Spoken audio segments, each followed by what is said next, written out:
you very much. My name is Jo Kelly from the Australian Seaweed Institute, and I'm also representing the Save Seaweed Coalition. We're supported by the Lloyd's Register Foundation and the UN Global Compact. We're an international coalition of 800 members across 75 countries who are working on seaweed solutions for positive ocean impact.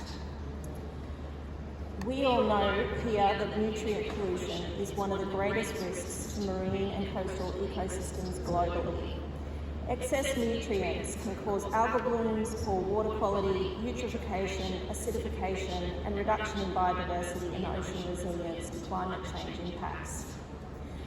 I'm here to talk about seaweed as a solution to these problems.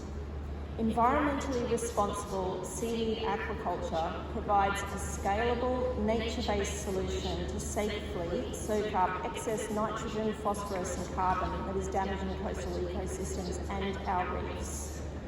Purposefully designed and strategically located seaweed aquaculture delivers ecosystem services to protect and conserve our marine and coastal ecosystems.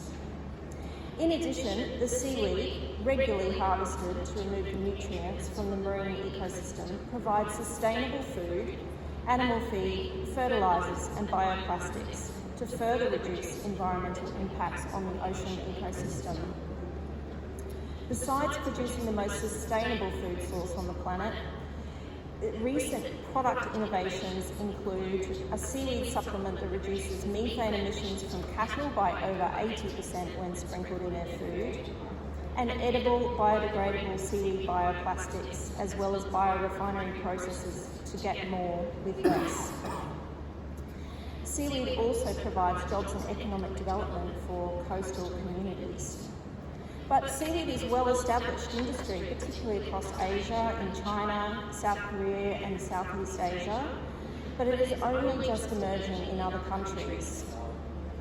An example of emerging seaweed innovation in Australia, led by the Australian Seaweed Institute and supported by the Australian Government and the Great Barrier Reef Foundation, is to develop seaweed biofilters as a nature-based solution to improve water quality, increase biodiversity, buffer ocean acidification, reduce livestock emissions and support resilience of the Great Barrier Reef. We are doing this in partnership with government, research and Indigenous sea country people.